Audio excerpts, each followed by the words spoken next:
Welcome back, everybody, after lunch. Welcome to the session, Conspiracy, Extremism and Social Movements. A couple of quick admin points. These are 3 20-minute talks. I'll give a quick warning via chat with 5 minutes and then a 1-minute warning via chat as well. If necessary, I'm just going to, as politely as possible, interrupt you to let you know that we need to move on. I'm under very strict instructions to finish on time at 1:50 p.m. Our first speaker today is Professor Mia Bloom, who's presenting with Dr. Sophia Moskalenko from Georgia State University. Is Q-Anon a terrorist group? Over to you. Thank you. Thank you so much. I'm going to share my screen and proceed. So first of all, I just want to thank everyone for, if you're on the East Coast, for staying up late, and also for including us in this fantastic conference.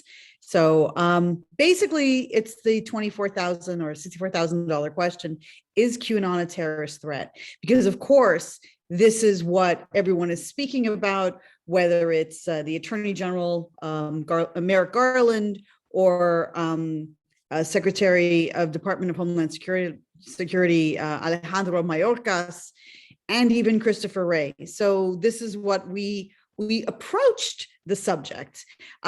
Just very briefly, what we do, I always have to have this, so I remember to do the disclaimer that I'm presenting to you research that is funded by the Minerva Research Initiative and the Department of Defense and the Office of Naval Research, and any mistakes are my own, but I don't represent the US government or the military. And in fact, Sophia and I have 2 different Minerva grants. We have this grant on QAnon, and then we also have another project on insider threats for the US military. So there will be 1 or 2 slides that bridge the 2 projects. And this is not... Okay. All right. We've been busy. These are some of our books to give you a sense. And I think most people at a conference on terrorism and radicalization are familiar with Sophia. So again, she sort of literally wrote the book on radicalization. Let me start with some of the problems, in the literature, a wrong way of thinking. The fact is that too much of the literature either assumes that there's some sort of linear progress, that you either have step ladder or escalator or all these other different analogies that presume that one leads to the next, that leads to the next, and that at some point there's a tipping mechanism. And there are so many different myths about radicalization and counter-radicalization. I don't need to explore it with this group, but we're aware of the fact that radical deed and radical thought are not the same thing. And in fact, radical thought is not necessarily a problem. In many countries, we have the enshrined in the Constitution, the protection of the freedom of speech, freedom of association. And so radical thought isn't the problem.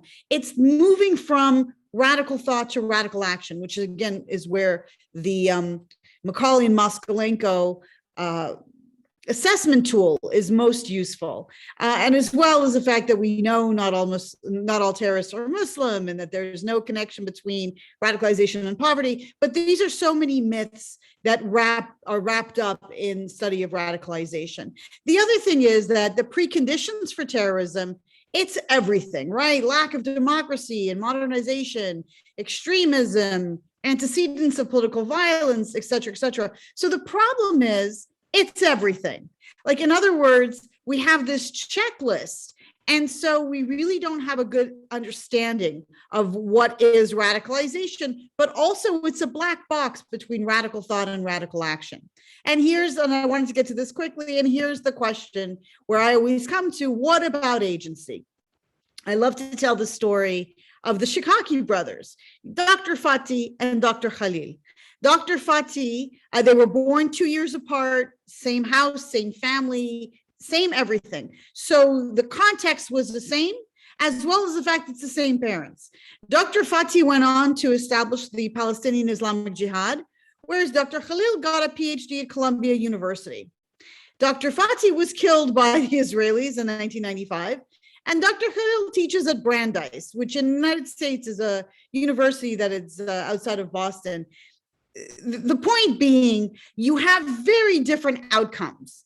And so this idea that there's any kind of structural conditions that predetermine outcome is really problematic when you start looking at cases where we're ignoring the issue of agency. And so the reason I bring this up is because we can talk about all the structural conditions under the sun, but at various points, people are making choices, and people are making choices to engage, let's say, for instance, if they're outraged or angry, or, these unfrozen domains I'm going to talk to you about later in this presentation, that they're not a pro-social response, but an anti-social response. There's also the question of role transition. People change over time. So we also know that there are more, apparently, former terrorists who have won the Nobel Peace Prize than American presidents. All right, so into QAnon. Now, I guess in this particular venue, I don't have to spend a lot of time explaining what QAnon is. It's a baseless conspiracy theory. I think Matteo did a fantastic job explaining sort of this cabal of blood drinkers that followed President Trump. But it's this idea that it's originally coming from the underbelly of the internet, and it has a lot of elements that are familiar to anyone who has studied anti-Semitism, because it's rehashed versions of the protocols of the elders of Zion. So things like blood libels, things like a cabal controlling the world, pulling the strings. And we've seen all of this, for over 100 years. What QAnon is saying is that Democrats, Hollywood celebrities, and even some notable Republicans and royal families like the Windsor family are trafficking children and drinking their blood, and that former President Trump had a secret plan to bring this group to justice and save the children. And what we saw, again, this is very commensurate with Dr. Vergani's findings, that we saw spikes in QAnon activity beginning with the lockdown. Now, just to give you a sense, Sophia provides you what does a Q drop look like. So the Q drop started in October of 2017. And of course, almost none of them have been have predicted correctly. Like, none of them have been right.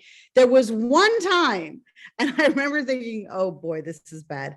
One time where the QAnon channels predicted when Bill and Melinda Gates announced that they were dissolving their marriage and they were breaking up. The QAnon channel said it had something to do with Jeffrey Epstein. And when it did have something to do with Jeffrey Epstein, I just thought, they could be wrong 400 or 4,000 times, but if they're right one time, that's going to invigorate their base.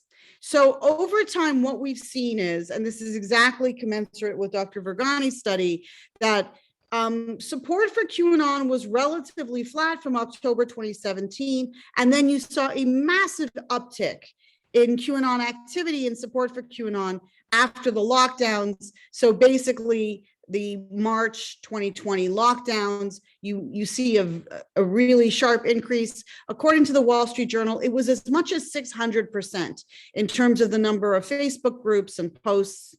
Now, what we had is in 2018, Reddit banned many of the QAnon channels, the subreddits like Calm Before the Storm, and it took 2 more years for the other social media companies to clamp down. And this is despite the fact that in 2019, FBI Director Christopher Wray said that there was a potential for terrorism among QAnon. And so what we saw is in July of 2020, and then again, October 2020, right before the election, most of the Silicon Valley social media companies clamped down. And as Dr. Vergani said in his presentation, we saw a massive migration to the encrypted platforms like Telegram, which was exactly what ISIS did. Now, this issue about QAnon having a potential for domestic terrorism was in part because among the first few crimes associated with QAnon between 2018 and 2020, there were 12. One threatened the Hoover Dam. And by threatening the Hoover Dam and infrastructure, that qualified, had it been successful and blown up the Hoover Dam, that would have been terrorism. But for the most part, many of these crimes were personal crimes within families, and about half were perpetrated by women. But so back to the original question, is QAnon a terrorist group? The problem is that it doesn't have the same kinds of structure that you would normally see with a terrorist group. So for example, you don't have a clear leadership. You also don't have, for example, shared intentions. There's a lot of this a la carte ideology. So some of the things that were discussed previously, as far as people tending to believe more than one conspiracy theory. What QAnon did, very interestingly, is it brought together many different conspiracy theories. And so groups that ordinarily would not have been in communication with each other, like flat earthers and, that 9/11 was an inside job and the moon landing was fake and so on and so forth, tended not to communicate with one another. What it was in many ways was an umbrella that brought everyone together, but not everyone necessarily believed in every element. So QAnon, the common thread is believing in the blood drinking cabal, but not necessarily everyone believes in lizard people, or not everyone believes that the earth is flat. The other thing to consider is that it's too numerous to be a covert group. Now, according to some of the surveys that have been done by AEI, which is the American Enterprises Institute, a conservative think tank in Washington, as well as the Institute for the Study of Religion, if their polling is representative, we're looking at as many as 30 million adults in the United States that subscribe to the QAnon conspiracy theory. Now, they were not asked, do you believe in QAnon or are you QAnon? But they were asked, do you believe in the following statement that there is a blood drinking cabal controlling the world, which is basically QAnon.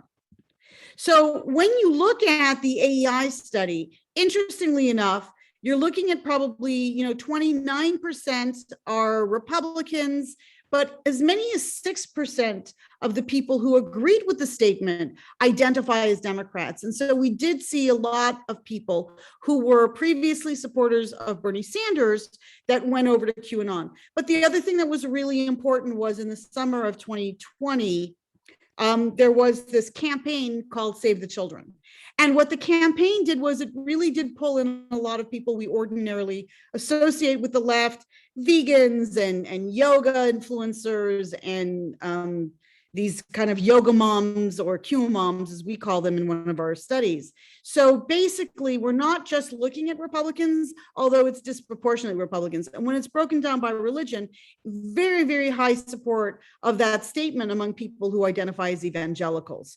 But what happens instead is QAnon becomes more of a mass movement embedded within the political frame of the Republican Party, which again, Matteo also mentioned. When you look at the summer of 2020, so these are the primaries.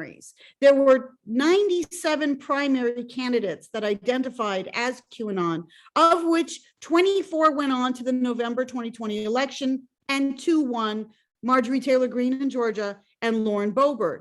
But the fact is that this is one of the reasons why we're seeing the Republican Party very reticent to disavow QAnon, in part because it's so embedded within the politics of the Republican Party, even so much so that the GOP in Texas was using calm before the storm or the gathering storm, like they were using a lot of QAnon slogans and imagery. And of course, Marjorie Taylor Greene from Georgia is well known because both claiming that there was no plane that crashed into the Pentagon on 9/11, and that there are Jewish space lasers that caused the California wildfires. Now, I think when we think about January 6th, part of it is there's an assumption that QAnon was mostly responsible for what happened at the Capitol. And partly it's because the QAnon people are very easy to spot. You have, for example, the QAnon shaman, Jacob Chansley, or someone like Douglas Jensen, because, they're wearing the big Q on their shirt or they're carrying a Q. But in fact, what Sophia found is that the majority of the people who were most dangerous on January 6th were not QAnon. QAnon may have bulked out the crowd, but the people who were most dangerous were the far-right militias, Proud Boys, 3%ers, the Oath Keepers, and so on and so forth, like all of these militia groups that we associate with the far right. Now, there is the possibility for intersectionality. And this is where, going back to the previous presentation, by Dr. Vergani, that there is an overlap between people who believe in QAnon, people who are anti-vax, anti-mask, anti-5G, are talking about stop the steal and demanding that we open right away. as well as the right-wing extremists. So I think that it's important that we understand about this idea of people being two things at the same time. Now, how do we know this? Looking at Chansley's chest, for example, you see a lot of the tattoos are inspired by the far-right Norse mythology. And so Jacob Chansley is an example of, we identify him as QAnon, but those tattoos are pretty much far-right.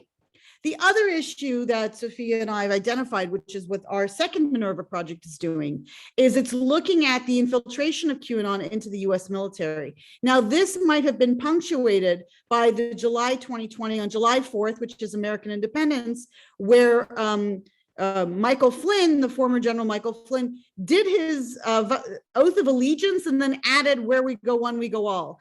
And he videotaped this pledge, or I would like to call it baya, to QAnon, and he posted it across all the platforms. So it should be no surprise that someone like Ashley Babbitt was a veteran, and that we're seeing as many as 20% of the people who were arrested at the Capitol. Okay, thank you. I just saw my chat.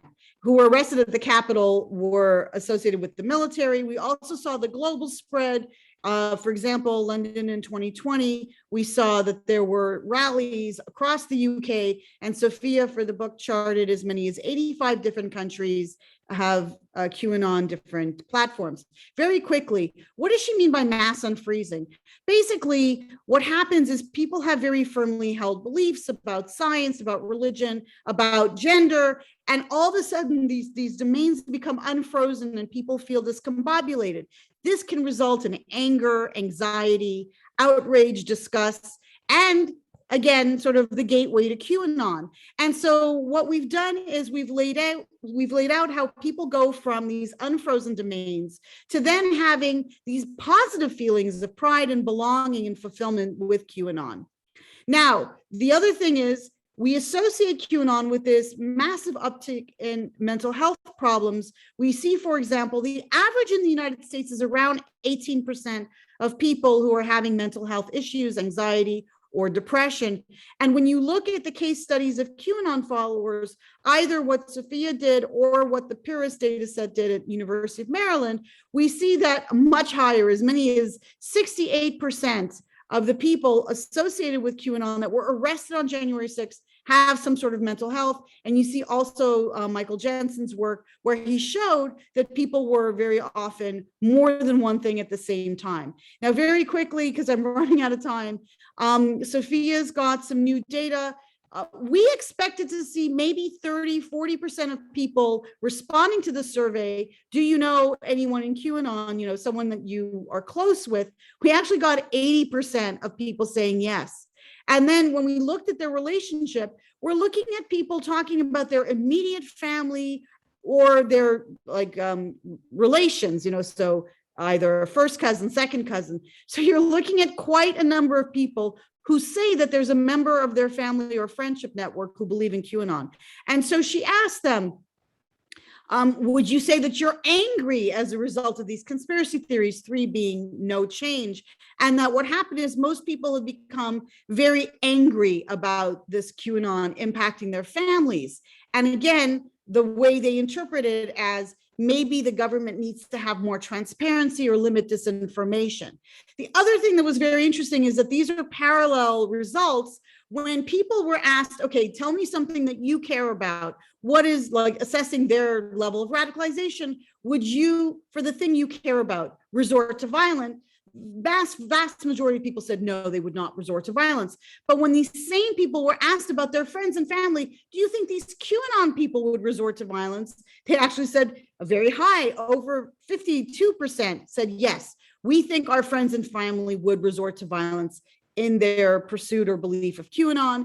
What we did was in the book, this is the book. In the book, we laid out what some of the QAnon countermeasures would be. And we disaggregated QAnon between not just an undifferentiated mass, but that there are degrees of QAnon-ness. and that the people who are defectors, we have a different kind of intervention than the people who are diehards, where you may have to manage expectation. And here's an example of one of the things we're able to do. So Q-Anon will tell you where we go when we go all comes from the bell on John F. Kennedy's boat. We could find a boat. There is no bell. Douglas Brinkley contacted the family. There's no bell. So basically, we were able to look at some of their ideology and show how it was not the case. And I've run out of time, and I've talked as fast as I can. So thank you very much for your attention, and I look forward to the next presentation.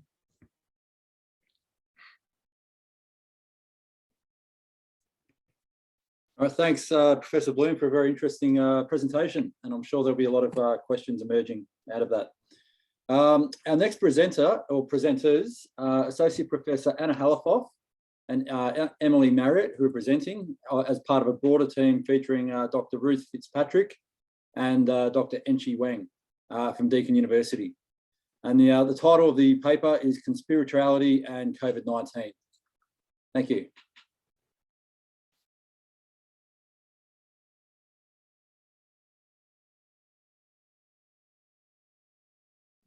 Thank you, Josh, and thanks to the organisers. I just want to check, can you see our slides properly? Yep. Okay, great. Thank you.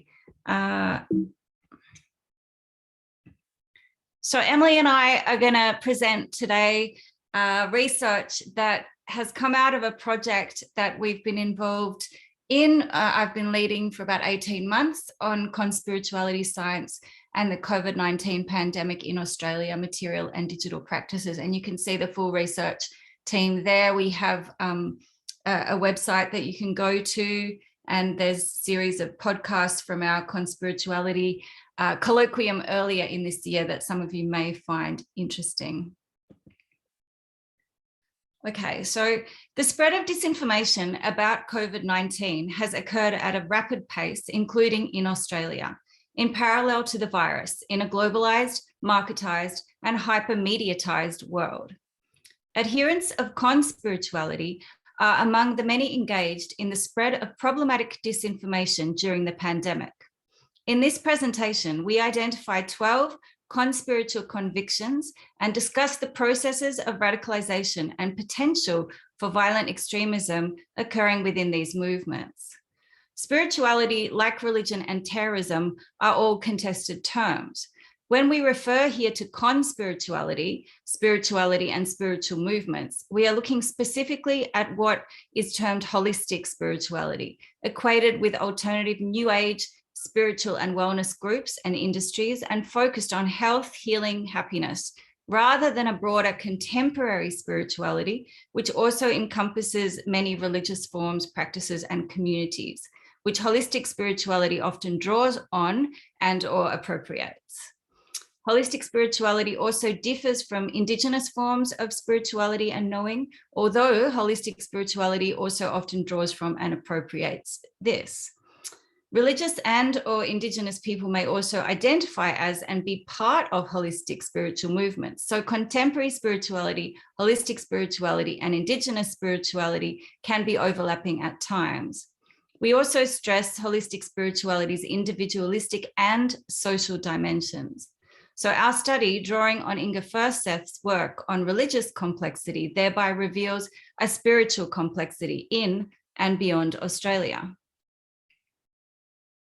So Charlotte Ward and David Voas, the first scholars to analyze conspirituality back in 2011, proposed the two core conspiritual convictions that one, a secret group covertly controls or is trying to control the new world political and social order, and two, that humanity is undergoing a new age paradigm shift in consciousness.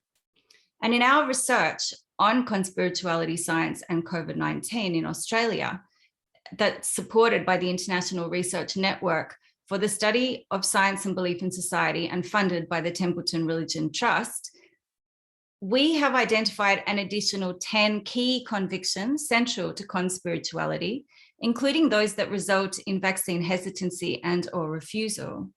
We have applied our analytical framework of 12 conspiritual convictions to a sample of Australian conspiritualists who sell conspirituality and also those who are attempting to counter this. Moreover, due to the internal complexity of responses within spiritual and wellness movements to COVID-19, we choose to bracket the con in conspirituality, to problemize the term, and to point to what we call, drawing on Scott Appleby's work on the ambivalence of religion, the ambivalence of spirituality, namely its associations with violence, both direct and structural, and with peace building. And this has also been highlighted by scholars such as Andrea Jain working on yoga and Francois Gauthier.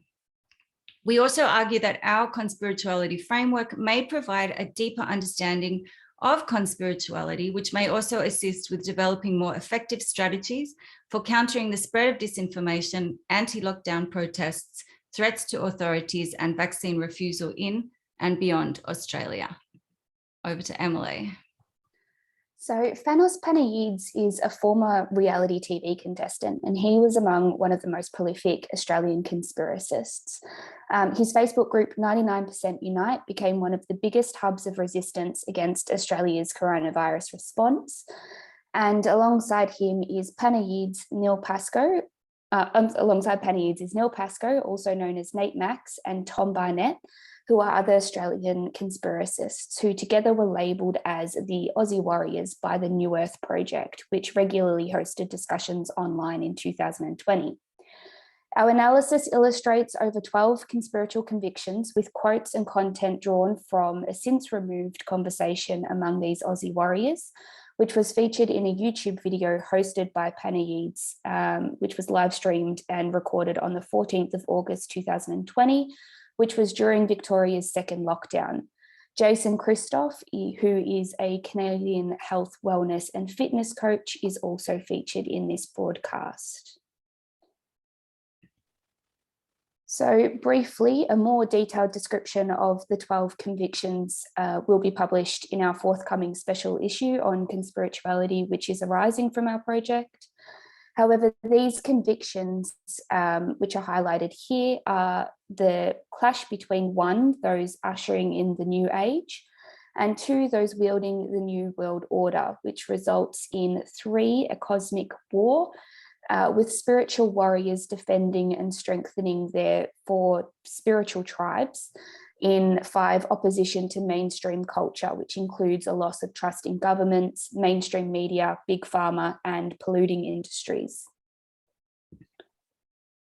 In the Aussie Warriors YouTube discussion, Neil Pascoe proclaims that the COVID scandemic is not real and only really held together by mainstream news and fear. He states that we're being poisoned with our food, the air we breathe, the toxicity in our drinking water, the telephone frequency.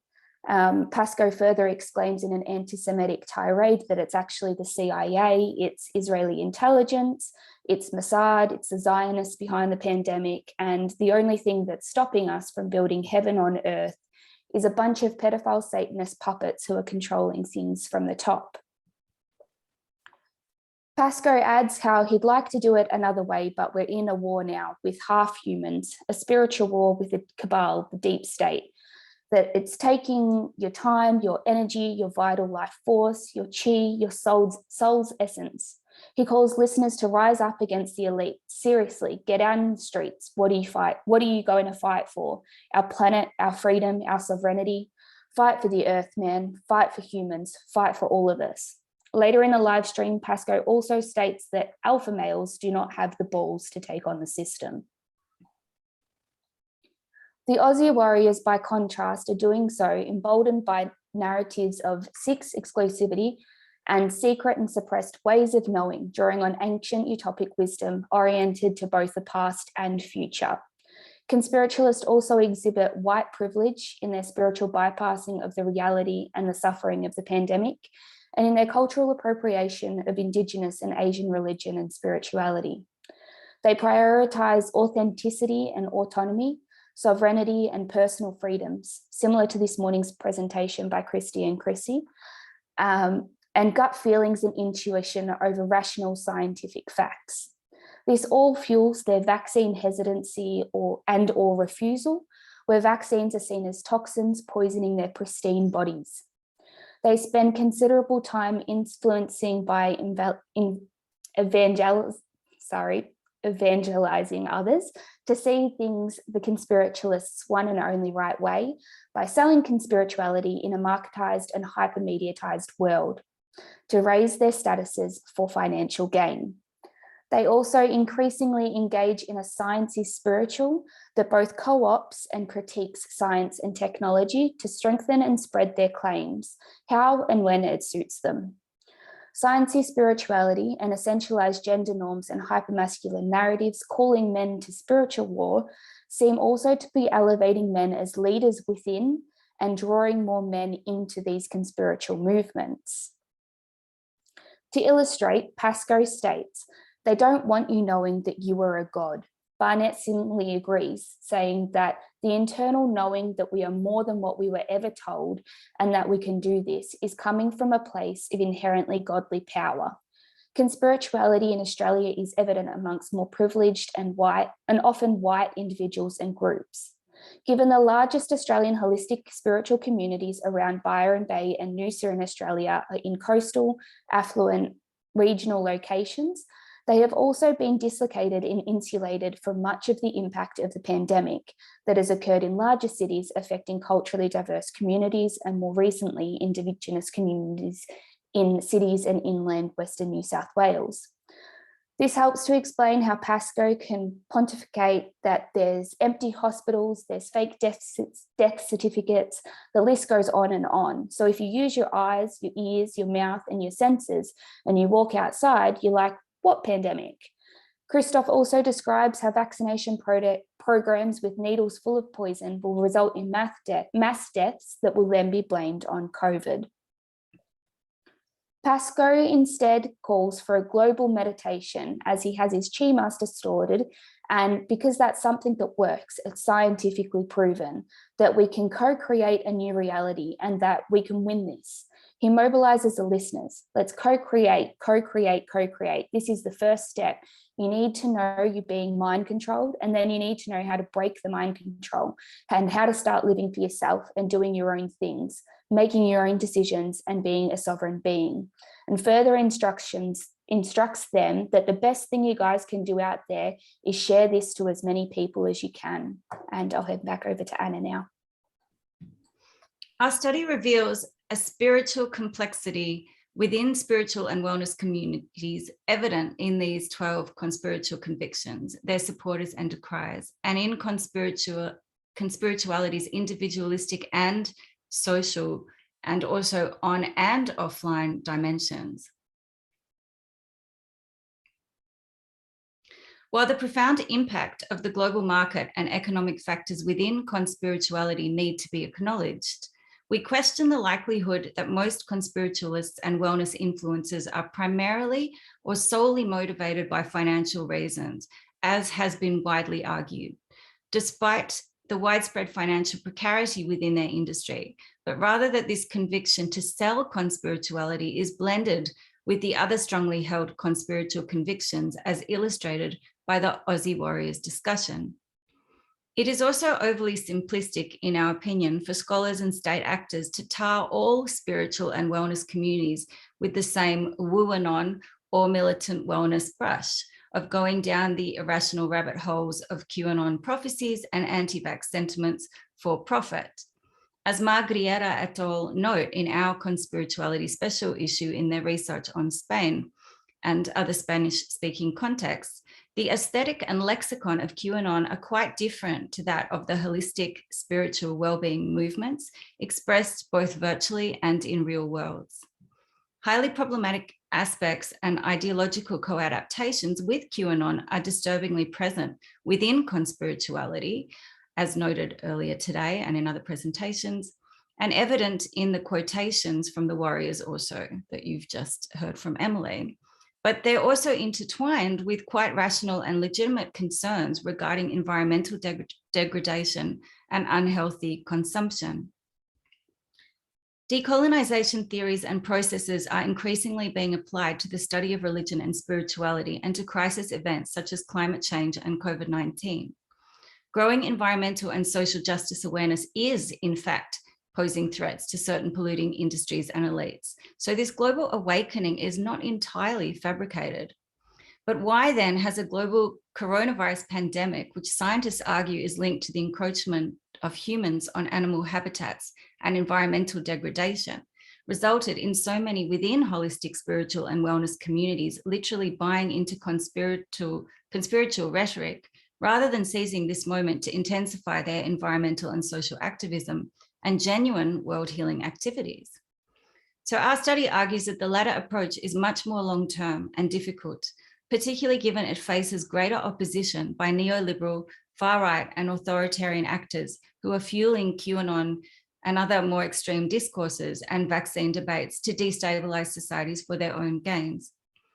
In addition, people are currently preoccupied with immediate fears regarding their health, their economic situations and personal freedoms in a time of rising precarity, and this has largely marginalized climate change activism during the crisis. This is perhaps the greatest con of neoliberalism and populism, and conspiracists seem largely unaware that they themselves are being played. Our research also queries to what degree we are also being distracted by sensationalized media and scholarly preoccupation with the potentially dangerous and violent aspects of conspirituality, rather than paying more attention to the non-violent and beneficial lived and everyday ways people are turning to holistic spiritual practices such as yoga, conscious dance, meditation, and alternative medicines to support themselves during this crisis. Moreover, if we can better understand the complexities and dynamics within conspirituality, including vaccine criticism, hesitancy, and refusal, we may better be able to counter its dangerous aspects. Rather than simply dismiss all who participate in alternative practices as woo-woo, it seems that another way forward would be to work with counter-conspiritualists, wellness influencers, and celebrities who are willing to address and challenge Q-Anon, the far-right, and other conspiritual elements within their communities.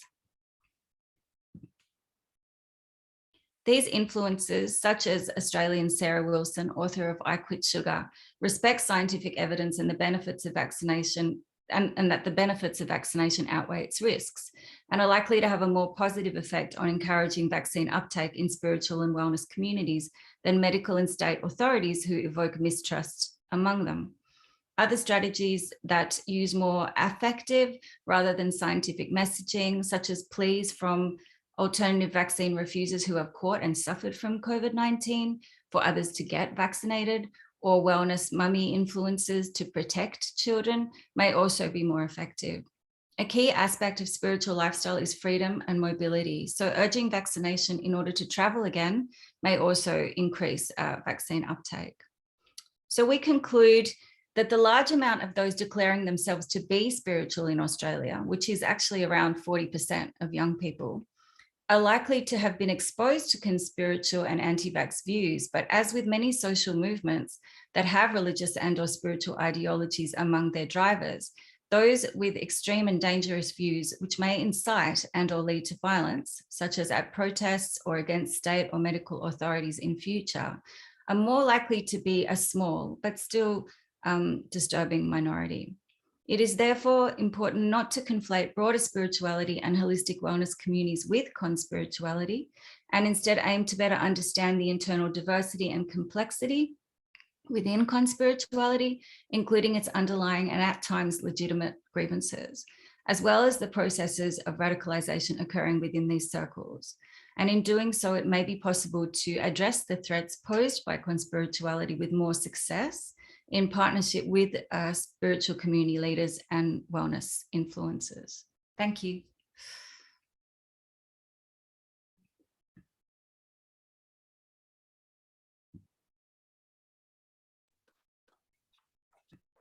Thanks so much, Emma and Emily, for that. Again, very, very interesting work, and I'm sure will stimulate a lot of conversation and discussion.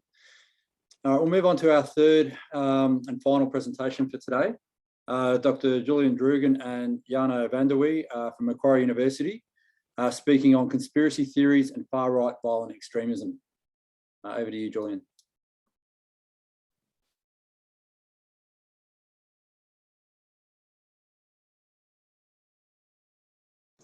Thank you very much, Josh. Much appreciated. We're going to speak today about some foundational research that Jana and I are doing, looking at the connection between conspiracy theory narratives and violent extremism.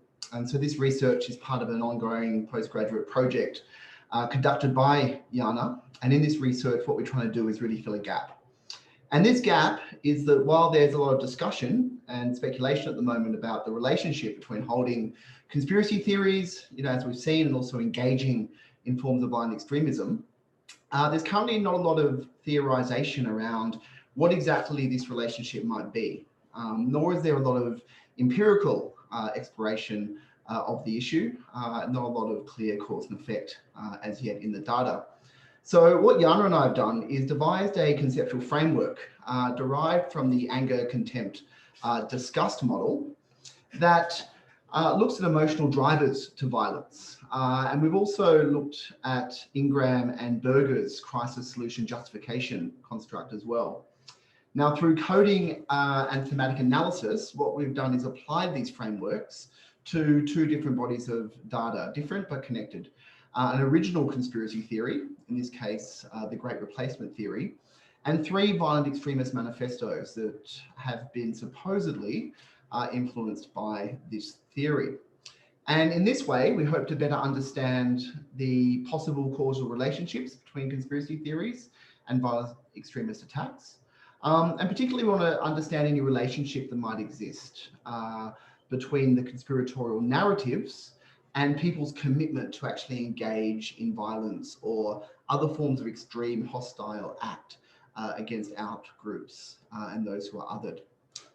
So we know, I think all of us here at this conference, that in early 2019, Brenton Tarrant from New South Wales murdered 51 people, wounded 40 others, while committing a terrorist act in Christchurch. Now, the attack at the Al-Noor Mosque and also the Linwood Islamic Centre was live streamed, and his justification was documented in his online manifesto, The Great Replacement. Now, in it, Tarrant explicitly referenced the Great Replacement and also the white genocide conspiracy theories. The same conspiracy theories were also alluded to in the online manifestos of the April 2019 Poway attack by John Earnest and also the August 2019 El Paso attack or shooting by Patrick Crucis. Both were, to some degree, copycat attacks molded on Tarrant's.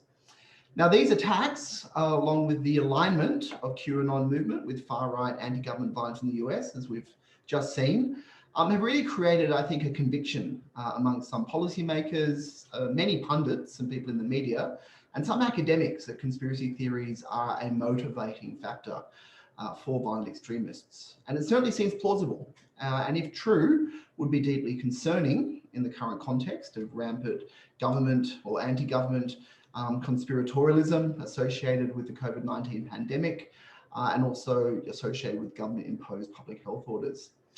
Now, conspiracy theories may drive violence, as assumed by this popular assertion, or they might be exploited by actors who would commit violence anyway.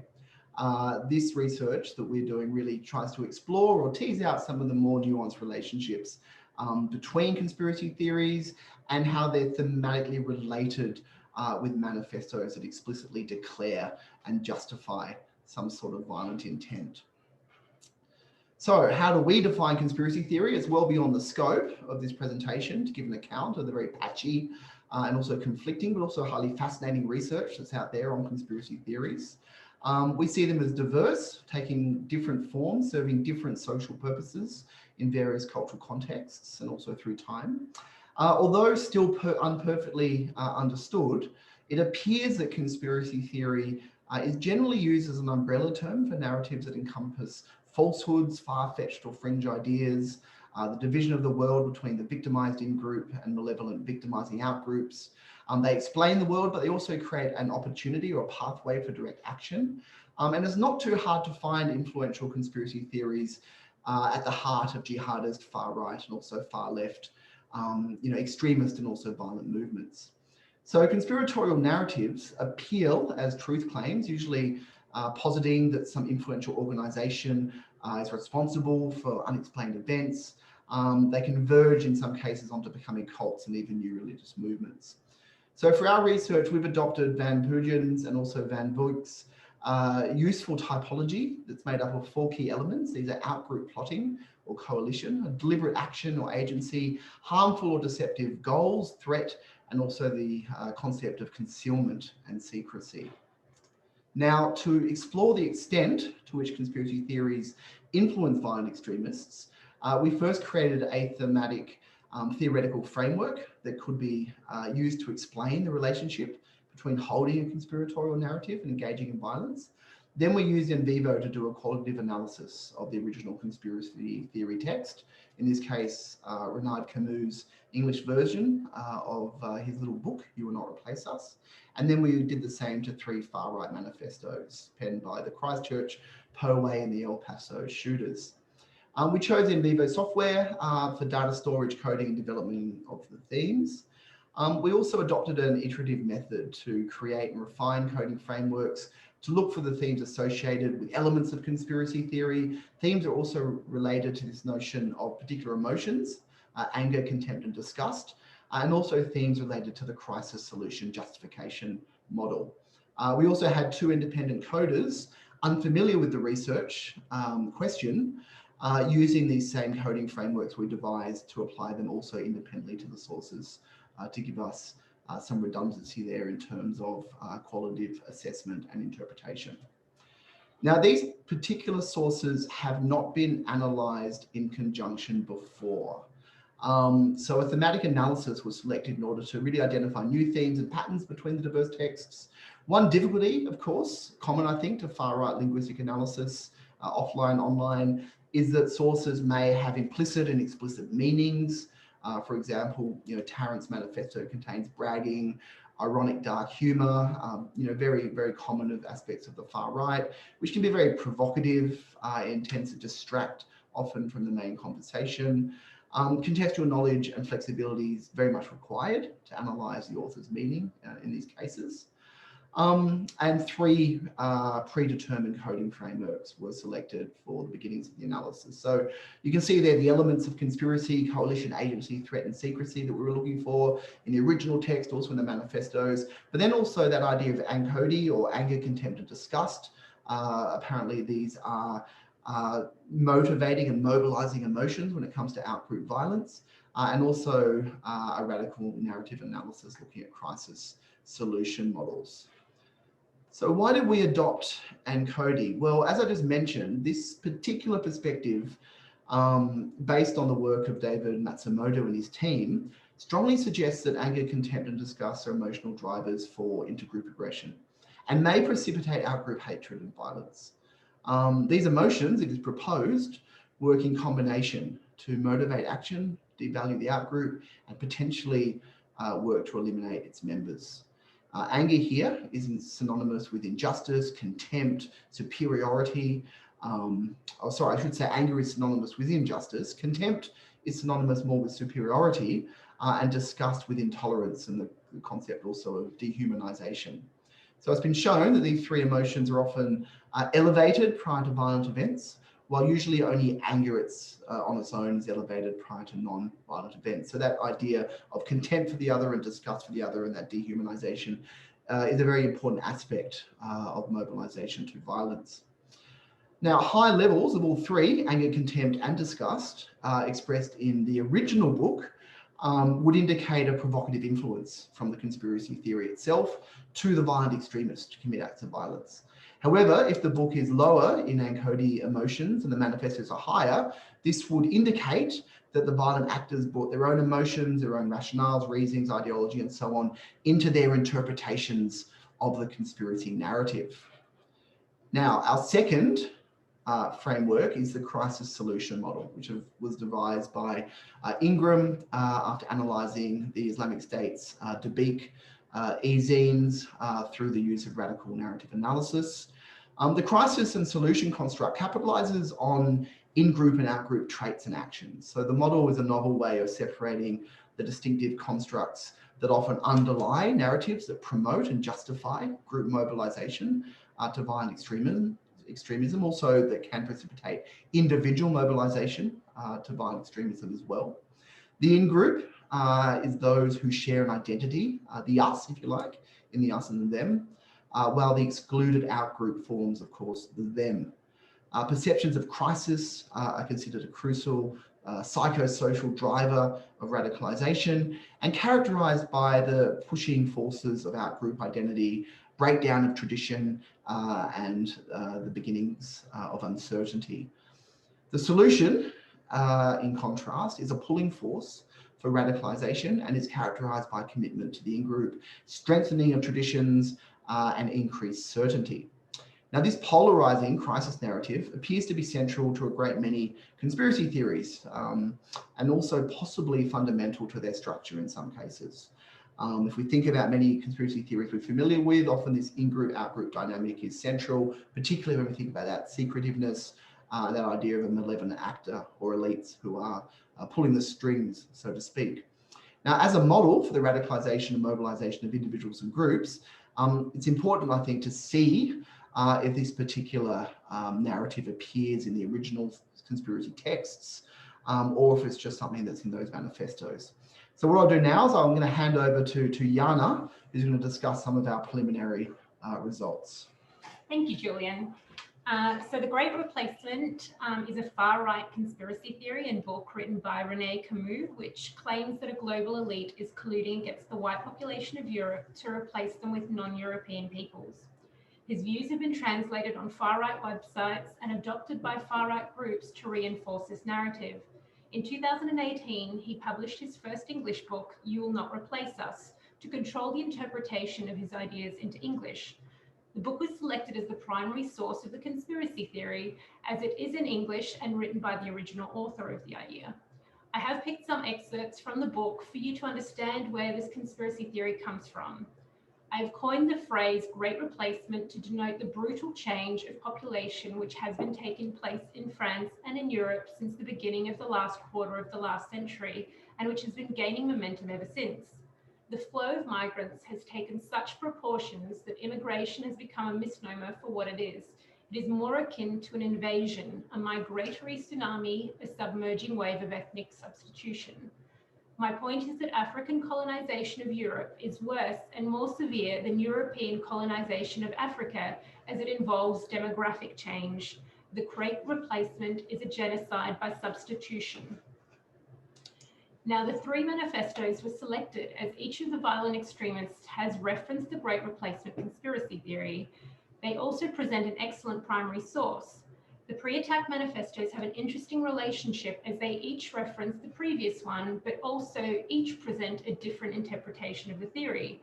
The in-group is consistent with being white European descendants, while the out-group for each manifesto differs according to the region, from Tarrant selecting Muslims, the Power shooter Ernest choosing the Jewish population, and Patrick Crucius in selecting the Hispanics.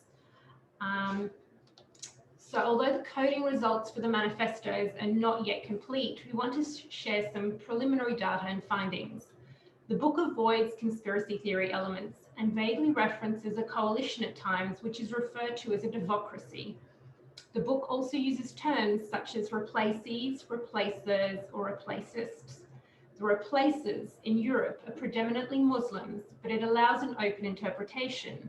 The reference to replacists changes from traitors to capitalists to opportunists, and that democracy concept, which is why we added an additional traitor coalition group to avoid a bit of difference between in-group and out-group, because sometimes the traitors are in-group, but they're acting for the out-group. So in regards to the Enqi emotional framework, the book is written academically, matter of fact, and removed, so it has low emotion at times. Yet there were 5 dominant emotions, which will be expanded on in a moment. And lastly, the radicalization narratives show that the book had large amounts of in-group and out-group identification. However, the majority of the book is a perception of crisis, which varies from low-level to high-level crisis. There is minimal solution focus, and I think this is because the book is academic, philosophical, and conceptual rather than actionable. Now, the preliminary results for the emotional coding framework, or Enqi, are in this table. There are some differences between Coda 1 and 2, as Coda 1 coded at a paragraph level, whilst Coda 2 coded at a sentence level. Nonetheless, the two coders both identified 5 dominant emotions, which are highlighted in red in this table. Significantly, this included all 3 of the Enqi emotions, so the anger, contempt, disgust, as well as nostalgia and pride. The entire book is predominantly contemptuous, as you can see with the high scores. And this is much higher than the other 4. Nostalgia was an interesting emotion that we hadn't initially anticipated, as it does not fit with fear or sadness. Nostalgia is also interesting in that it's a mobilizing emotion for violent extremists across different ideologies. So nostalgia and pride functioned in a complementary fashion as additional mobilizing emotions to the anger, contempt, disgust, and Enqi framework. Now, the preliminary results of the radical narrative analysis or crisis solution model also had some minor differences between the coders. For example, one coder focused on coding for the immigration crisis as part of the perception of crisis, whilst the other coder included Camus' frustration with the education system in France, which explains the difference in percentages for this perception of crisis category. The second coder also coded for operational guidance when the first coder coded for solution construction, which is why you can see some differences between those two. Now, despite these differences, the book builds a significant crisis throughout its narrative, but provides minimal guidance or solutions to the reader. Both coders demonstrated that the book contained significant amounts of in-group, traitor, and out-group construction, but the book predominantly focused on the perception of crisis. Our preliminary results show that both Enqi and radical narratives are found in high proportions in the conspiracy theory book and the 3 manifestos. Anger, contempt, and disgust are the dominant, almost sole emotions found in the conspiracy theory book. The presence of high levels of Enqi in the original conspiracy theory demonstrates that this was not an interpretation brought by the violent extremists. This book does not provide a clear solution, and this likely creates a volatile pathway to violent extremist acts. Now, this research is tentative evidence that a conspiracy theory with a high-level Enqi emotion and a crisis blamed on an outgroup is a motivating factor for violent extremism. There is definitely more scope for conceptual and empirical research on conspiracy theories and violent extremism. Thank you for your time. We look forward to answering any questions during the Q&A.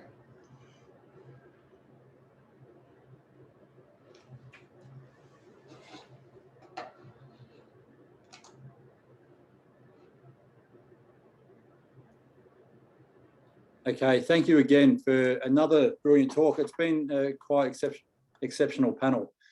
We've now got longer because the last 2 presentations finished a little earlier than anticipated.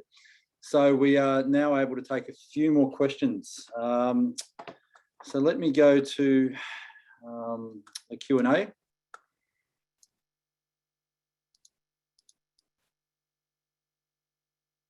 All right, so there's no open questions.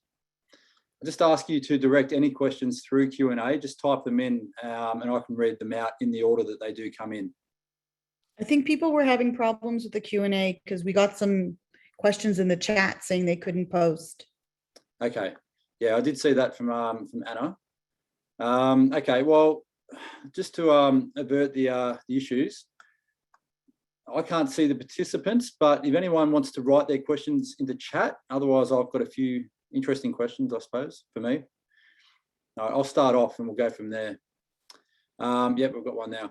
So my question, I suppose, is that the average age of schooling across the US and Australia, the 2 contexts primarily for this, people typically are required to attend school until they're 16, and then at the very least 18. You know, many of these people are younger. I mean, it's not unreasonable to say that these people are reasonably educated and that there's a level intelligent design in the way that they're weaving these narratives, albeit completely off, the beaten track, so to speak. What's happening? I mean, with our education system, with wider societal structures and factors shaping their attraction to these ideas, I suppose my question would be, where's the education system letting us down? Or is it something bigger than that? Is it the media? And what are the main societal systemic drivers to this, to anyone on the panel? I mean, just in America, one of the things that we're seeing is part of the, and we just lost an election in Virginia, for those of you watching American politics, but this issue of critical race theory, when you're on the Telegram channels within these QAnon, sort of this ecosystem, it's very much a closed information system. You see that they are very much opposed to LGBTQ and what they call critical race theory, which is actually just accurate history. So basically, one of the things we're seeing that the conspiracy theorists are doing is that they are running for election for school boards to take over so that they can control children's curriculum. And that has become one of the foci for making sure that this next generation of youth is subscribing to the same ideas. The other part of it is that many of the people who believe and subscribe to QAnon conspiracy theories are talking about homeschooling their kids. And so you have sort of the two opposite ends of the spectrum, either sort of this movement towards homeschooling where you can really control the content of the education, but then also trying to run for school boards where you're controlling the content of the education. The issue with the school boards becomes so much of QAnon that we discovered was very racist, that they have to be a little bit less racist to get elected for the school boards. And so this is where we're seeing a shift in some of the narratives. But I mean, again, this is very much a US thing, so I'd be curious to see how it works with other countries. Yeah, I can jump in there maybe, Josh. Yeah, Anna, and then Julian, yeah. Yeah, so I think they're very complex factors. So I think some of the things that we spoke about in our presentation, but also some of the things Mia spoke about and then Mia and I were chatting about. So I think in terms of conspirituality, like we just had a small seed grant, right? Like we haven't had the money to go and conduct, major surveys and things to really investigate those drivers that you're asking about, like the more systemic and social drivers in terms of data. We're hoping and putting in a grant to be able to do that in future. But I think things like, basic sort of distrust in the mainstream systems, which was discussed in depth earlier this morning as well. So distrust in government, in contemporary medicine, distrust in, I guess I've framed a lot of my prior work in terms of an anti-cosmopolitan swing, which I think is also partly, what Mia's talking about in terms of the critique of critical race theory. So the education and the raising levels of education may not be the most effective way, given that some of the people within these movements are so kind of anti-mainstream that, as Mia said, they're getting out of the mainstream of an education system, at times. I think the other interesting thing within the movements we're looking at, which I do say, and we made a point in our presentation, overlap with, but are quite distinct from QAnon in many ways. There are really high levels of education amongst, wellness communities and influencers. So it's not necessarily that, although I do think, again, our other research has shown that these spiritual practices and everything are so mainstream now that they're no longer just in that sort of elite, higher educated parts of society that they sort of used to be. But that also there are other things like mental health, like Mia mentioned. I'm suspecting drug use may also have things to do with it. I don't have the data for that, but these senses of sort of paranoia. So sure, we need programs in schools about how to recognize disinformation, but I think schools are already actually doing that. But it's more than that that's needed, because this stuff is effective. It's not just kind of the rational, ways of going about it that we're going to address it. It's much more emotive, as Julian and Jana talked about too. Yeah, thanks, Anna. And Julian, did you want to add to that? Yeah, Josh, I was just going to make a point there that really chimes, I think, on what Anna just said. And also Mia. Education is important, but what sort of education? So, what sort of education do you need to be able to debunk a conspiracy theory? Research that I've been doing, looking online. I mean, all conspiracy theorists believe themselves to be critical thinkers. That's one of the catch cries of conspiracy theorists. They're applying critical thinking, if you like, radical critical thinking to everything. And you can't really, I don't believe, negate a conspiracy theory purely by telling somebody to think more critically.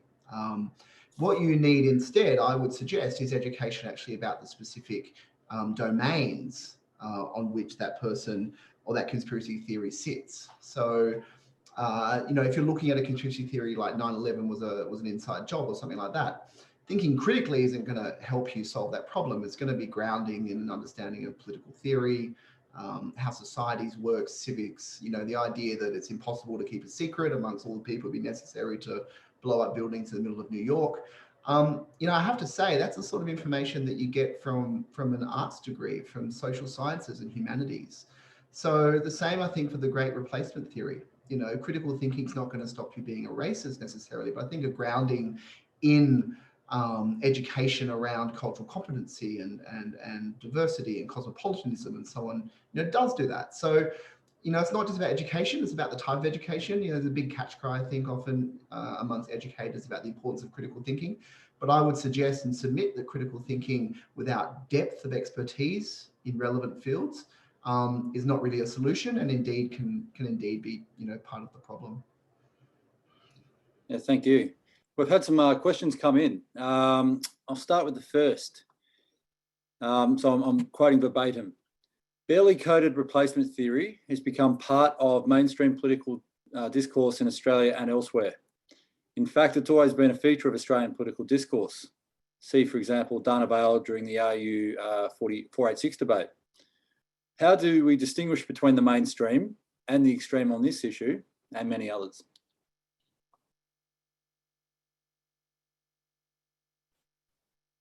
Well, I can jump in quickly. Thanks, Shakira. I think Shakira is absolutely right. We had a white Australia policy in Australia from 1901. We have a history of not just racist views, but racialized policies, and the White Australia policy, for people listening, because clearly there were similar policies in other parts of the world, was as a result of fears of Asian migration, large numbers of particularly Chinese and Japanese immigrants, particularly in the far north of Australia, in like pearling and mining industries. So yeah, it's there in our, so I think in our work, we're also trying to sort of draw on not so much the conspirituality work, but other work that we're doing on religious diversity in Australia is drawing on Ghassan Haj's work of, deconstructing the myth of a white Australia. That's the white Australian fantasy, and replacing it with more what he calls the multicultural real, but we also talk about the multi-faith real. So again, going back to the first question, linking them together, I think perhaps where education can play a role in Australia, and again, we've done a lot of work on this in terms of education and PVE, and linking to other presentations earlier in this session and this morning, is education about diverse religions in order to build more respect, say, for Jewish communities and for Muslim communities, better understanding about that, and also our true history of religious diversity pre-1901 and certainly post-1970. It's something that we don't do well in our Australian curriculum at all. And I think it's something that's been noted by people who are working in the sphere of, say, the far right and de-radicalization in the far right, that contact with people from diverse religious traditions and cultural traditions really can completely change the way of thinking, those racist stereotypes, which then lead into things like the Great Replacement theory. Yeah, thanks, Anna. Anyone else want to comment? All right. Sorry, was that yes or no, Julian? Yeah, look, just very quickly in one sentence, you know, I like Berger's definition, use it a lot, that, values become extremism when they commit towards hostile action towards an outgroup. It's important not to conflate, I don't think, far-right extremists with people who have conservative political views, if they're talking about immigration or whatever it might be. If they're talking about hostile action towards an outgroup, as conspiracy theorists often do, then that's where I would suggest it crosses over into extremism, and potentially violent extremism. Great. Thank you. All right, next question, verbatim again. Regarding the comments about male leaders in the conspirituality talk, curious if the panelists would be able to comment about the impact of groups set up as women's groups that present as advocates for mothers and children, but participate in the same anti-lockdown discussion and events as Fanos et al. It's directed to you, Anna and Emily. Yeah, the gender dynamics are really interesting. I don't know, Emily, do you want to add anything to this before I jump in? A lot of the ones that we were interested in looking at, they didn't actually have that element of women's groups or anything like that. It was mainly just the men that were the ones that were talking on these issues. But yeah, Anna might be able to expand on that a little bit more, but that's what we saw in terms of who we were actually looking at. Yeah, Emily scoped and identified some of these more extreme conspiritual influences. And while there are some women definitely involved in this space, it was really quite male dominated. And I mean, Pete Evans is the other obvious one in Australia. So, and again, that's very interesting in contemporary spirituality, which has always been kind of, even the Warden Voice paper talked about it as being a much more female dominant space than a male dominant space. But Andrea Jane's recent work and other people have also problematized that. There's a really great book actually that's just come out on gender and yoga and spirituality, in that it's still an area where the leadership a lot of the time is male, even though the followers are majority female. And again, that is very similar with other forms of religion. But there was mention of it, and Mia, I don't know, you might want to add to this, in terms of your work, but there was mention in a previous panel about a gender sort of dynamic that seemed quite interesting, but similar to in the one that we're analysing, there's all this rhetoric about the men being the warriors and, people not having the balls to take on the system and everything. And they actually call at one stage for more procreation, to make more woke babies, like more spiritual babies. And so this sort of essentialization of gender norms within contemporary spirituality, the divine feminine, the divine masculine, that's a whole another area that I think is, so fascinating. But yeah, I haven't done much on Q-Anon. The original reason we use the word pastels is because we were, Sophia and I were at least initially looking at the role of women in this movement, because what we had found was women were absolutely crucial to funding all of the buses and the people going down to DC. And so while there was this focus on men, there was Roseanne Boylan, there was Ashley Babbitt, who had died on January 6th. And then there was the role behind the scenes. And when we started looking at the role of women, we saw it both in terms of the yoga, sort of this yoga influencer timelines, which is when many of the left-wing women jumped on board. So people who are ordinarily associated with, like, I don't know a lot of Republican vegans. So, the vegans and the yoga moms and all this other types that started not with QAnon initially. They started with this Save the Children. They were also very much, because many of these people on the left were already very suspicious of vaccines and science and the medical field.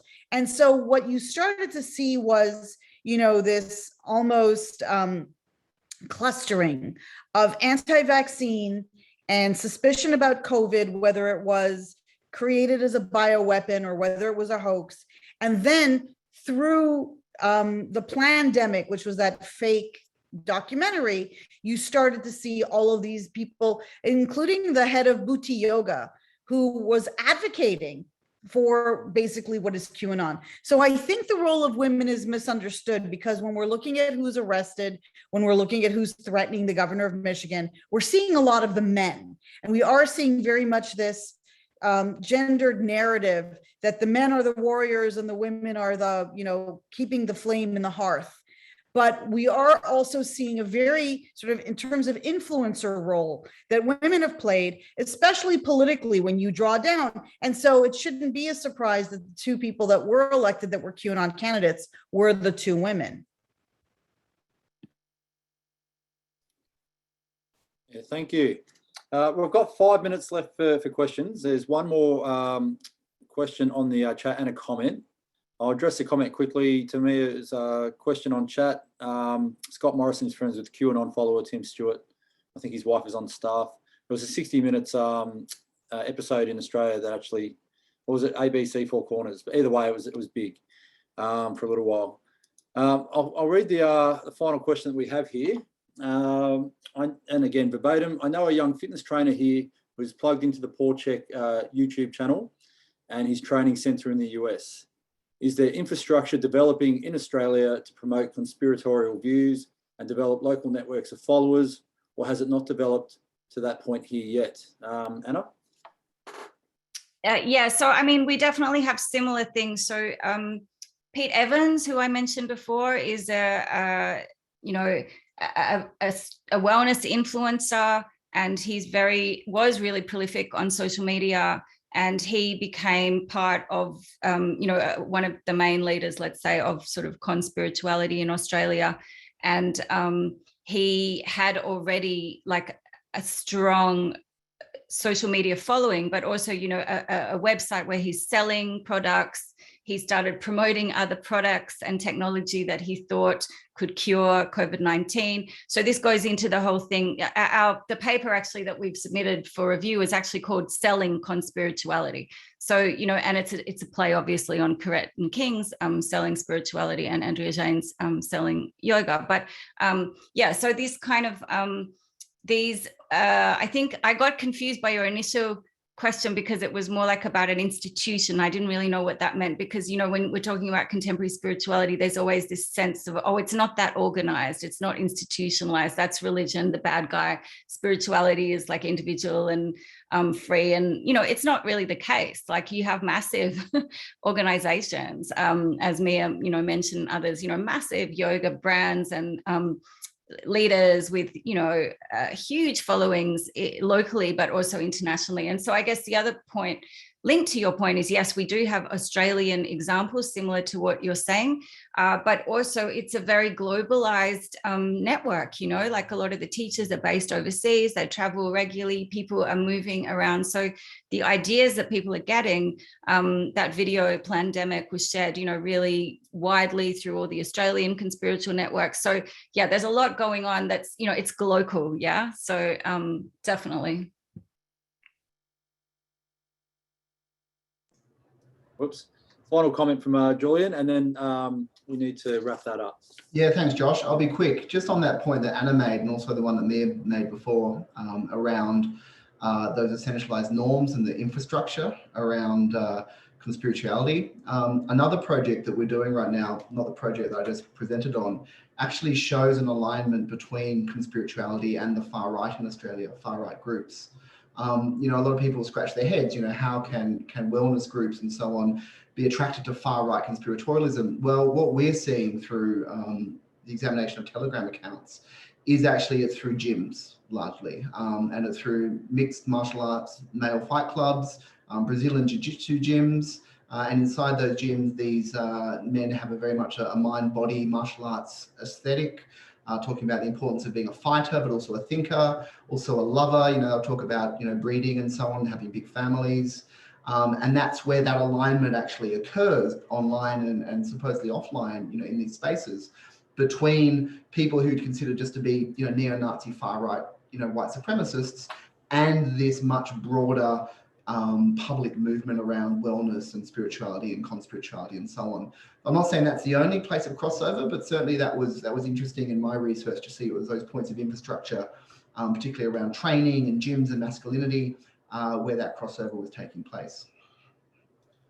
Yeah, thanks. Evian Leidig has a really interesting new book that she's been talking about in terms of the right-wing female influencers and this idea of purity, and even, they will remind you that Hitler was a vegetarian. This idea of the pure body really does align nicely with the far right. And so, although, I may have inadvertently said we in the United States associated that with the left, there is a long history, if you go back to 1930s Germany, of this pure body, pure Aryan blood, and all of this, you don't put garbage into your body, you don't put in chemicals, and so they're anti-GMO and all these other things. So that it's not just the far left that we're seeing this, but it is commensurate with a long history of pure body, pure self. And pure environment. And so therefore, like the shamanist and the Norse, as you mentioned, Amir, that with the pagan, the Q-Anon shaman. So yeah, that sort of sense of a pure nation and a pure environment as well with the pure body, yeah, definitely intersects. Yeah, thanks so much, everyone. Honestly, I think we could go for hours with this conversation. Unfortunately, we do need to call it there just on the timings, but it does translate into the next session, which is called The New Supremacists, Gender and Violent Extremism. That's Jacob Ware, adjunct professor at Georgetown, and myself, talking in about 10 minutes, or 9 minutes now. But look, thank you again to our speakers, Professor Mia Bloom, Sophia Moskalenko, who is an associate co-author, Associate Professor Anna Halafoff, Emily Marriott, Ruth Fitzpatrick, Enqi Weng, and Dr. Julian Droogan and Jana Vanderwee, our speakers today. Again, thank you for a really exciting, interesting panel that's incredibly timely at the moment. Thank you.